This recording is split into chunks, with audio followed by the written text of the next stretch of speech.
What's up, everybody? It's the Tabletop Tyrant, and today we're doing the beginning guide to the Empire of Man. I've learned to kind of condense these a little bit for practicality and just getting the point from A to B. So without further ado, let's do it.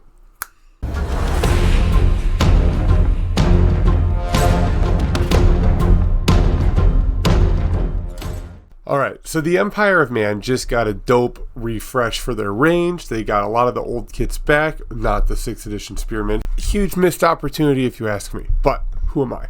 So I want to kind of dive into some things. I'm going to talk about some key units. You guys know how I do this because I've been doing it for a while at this point. So without further ado, let's dive in.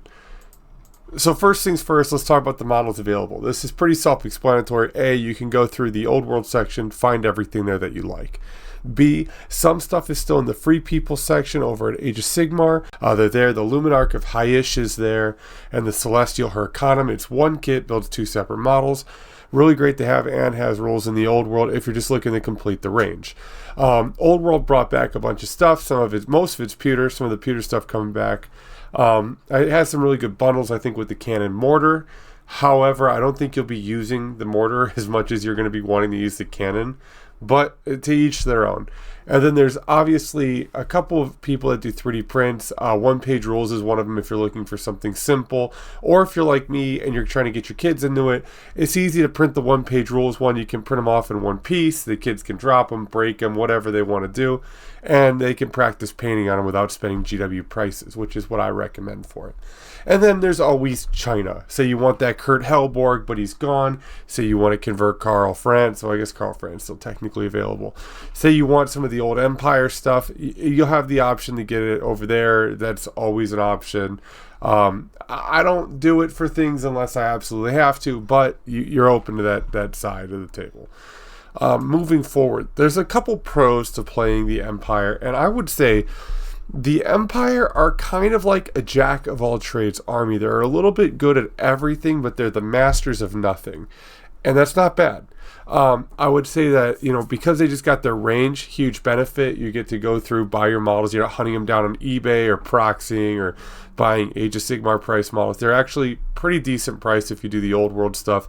I get their old kits, and that's a huge point of contention for people, but the fact is, you can go to a third-party retailer. I think I bought my Boar Boys for $68. You get 10 of them, And those models were pretty new when they got discontinued. So, up to you. One thing else to mention is they have their Arcane Journal. Arcane Journals are huge. They're a supplemental book. They offer different ways to build a Force Org. They have different rules. They allow you to take named characters, and most importantly, they allow access to different magical items, banners, etc., etc., etc. Once I get my book in, I will break it down on this channel for everybody here. But until then, I'm not doing an Empire breakdown until I have the Arcane Journal and I have the main book. But you get what I'm saying. Their ranged is pretty decent. Now, handgunners used to be the staple, and handgunners are still pretty decent to an extent. They will mess my Chaos Warriors up.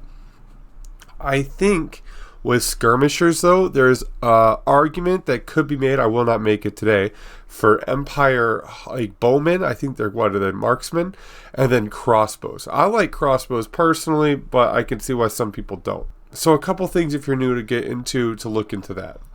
The artillery, the great cannons are freaking intense. We're going to talk about it a little bit later when I talk in the key units, but I would say you could take 3 great cannons and 1,000 points and you're just noping characters and creatures out of existence with that D3+1. The magic, they can kind of bounce around. They don't get their own unique lore. At least I don't know if they do in the Arcane Journal. Correct me if I'm wrong. But they do not get their own lore. But, they're pretty cheap to take as magic wielders for a human, that would be. And then their cavalry, demi-griffs, inner circle knights, really great. We'll tap on them in a little bit here. Now into the cons. I think, and this might just be me, I feel that some of this stuff is overcost in points. I think the Empire Grand Master seems a bit expensive. I think great swords are a bit expensive compared to what they do on the tabletop. But let's be honest, this isn't going to stop you if you want to play the Empire. And honestly, it shouldn't. It's just a little point for competition. Lack of coolness. The dude has no shoes on. The Empire State Troop is barefoot. That will always bother me. It bothered me when they dropped the kit, and it bothers me to this day that they went and they removed the Karl Franz logo off his shield, but they couldn't put shoes on the dude. Like, come on, you got to do your due diligence on that guy, but again, that's just me. I threw that in there for fun. And then no 6th edition spearmen. They brought back the 6th edition orcs with the crazy 2-hand weapons and the bows, but they couldn't bring back the 6th edition spearmen. It's crime against humanity. Those spears were fantastic. They made great proxies if anyone did Tilia. I thought they were great. Bring them back, GW. Come on. Let's go forward here. So key units for beginners. We got the Demi-Griff's Knights. You can take them in a unit of 2 to 12. They're monstrous cav. Now this is the really key part that makes them good. Monstrous cav get stomps, but they also have a special rule called countercharge. You can countercharge anything as long as this okay, let me break this down perfectly. You cannot countercharge infantry. Any type of cavalry, chariot, monster, you can countercharge it. What does that mean? Say something that is another unit of cav says, I'm going to charge you. You roll a d3. You move that many inches forward. You both count as having charged.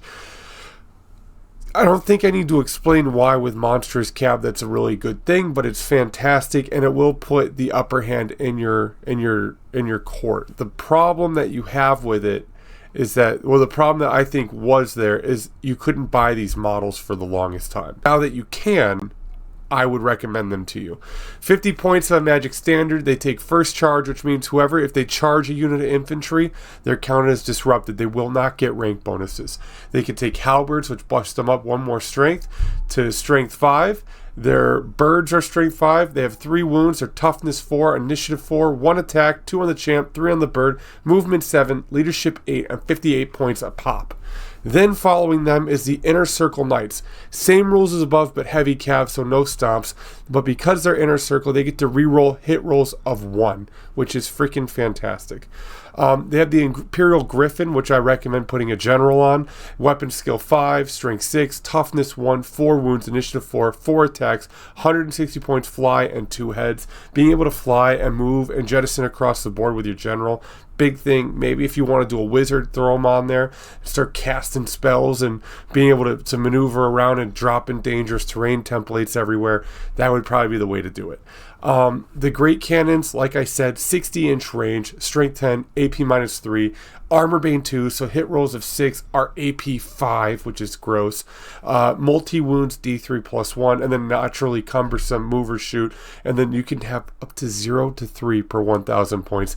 That means if you really want to be a cheese fest eater, in 2,000 points, you could take 6 of these bad boys and just dump anyone's monsters, which I think is honestly really great. A lot of people are like, I have a hard time dealing with a Chaos Knight on Dragon. Take these cannons, blast it out of its socks, and you're laughing. Now, one thing is not a unit, but I threw it on here because I'm going to leave it up to the people that are maybe a little more savvy with the Empire than me. The Griffin Standard allows you to claim +2 in combat res for every rank bonus instead of +1.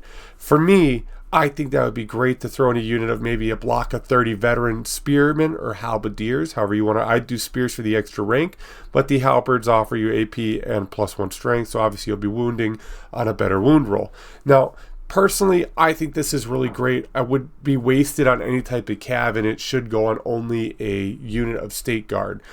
So let me know what you think about that. That was just my thought, throwing it out there for you guys.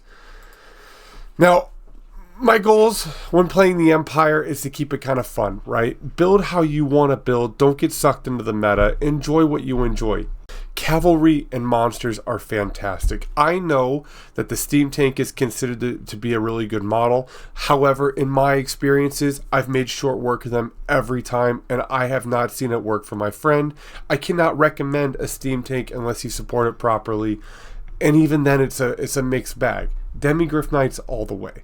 Now, for support, this is going to be an army that maintains support. It's in the Forces of Fantasy book, which means it's going to continue getting it. If we ever get FAQs or we get updates or any of that, you can bet your Bitby that the Empire are going to be there right next to you getting updated. Magic. I like the fact that they are able to balance that magic around really great, really good trick up your sleeve. Magic is fairly strong. And one thing I want to say is I think there's validity to cheap level 1 wizards throughout the tabletop, just trying to drop dangerous terrain templates. Yes, you only have an 18-inch dispel radius, but if you take the 2-head Imperial Griffin, you're flying around, maybe wizard level 4, you put all your points into that, and you just take a bunch of level 1s or 2s. There is an argument to be made. Now, I do suggest things like a level 3 wizard or level 4 wizard for things like chaos where they're very expensive, but I would almost say take a big wizard and then take a bunch of little wizards throughout your army and just start dropping all sorts of spells and being a nuisance. Yes, you won't have the 24-inch dispel radius that a level 4 or 3 will have, but you'll be able to just be a nuisance and disrupt your enemy's attack plan, which I think is almost more beneficial. Let me know down below what you think of that, though. And then finally, you're bringing light to the dark places of the old world. Listen, I don't think the old world is done getting updates. I think once the books drop, we're bound to see supplements here and there. We know that we're back in time of Asavar Kul and Magnus the Pious, so I guarantee you one of these days in the next 10 years before everything's done, we will get a Magnus model. We'll probably see Asavar Kul. We'll probably get a supplement close to Storm of Chaos or something similar like that where we're introduced to more units. I guarantee you, I think Kislev's going to probably come down way later down the line after everything's done going on in the world. War-wise in that region, I know that was something that they said was a big reason why they stayed away from Kislev. Maybe I'm wrong, but that's just what I heard. But I think that there's a lot of opportunity here as an Empire player to get a lot out of your money and to get a lot out of this army. I don't know what the future holds. All I know is that it looks really great. This is a main supported army, and you really can't go wrong picking it. And then finally, I just want to say have a great weekend. If you want to hang out and paint with me on stream, I'm getting ready for a 2,000 point tournament with my orcs and goblins. I know, the enemy of the Empire, but what can I say? I like to crump the oomies. So I'll be on. I try to come on at 9, but lately it's been 10 because I've had, kids sick. So 10 to midnight, 10 to 1, I'll be on painting. Come join me. I also paint 40k too, so don't be shocked if I'm painting World Eaters. Everybody, take care, kick butt, and I will see you next week with Gotrek and Felix freaking Skaven Slayer. Peace.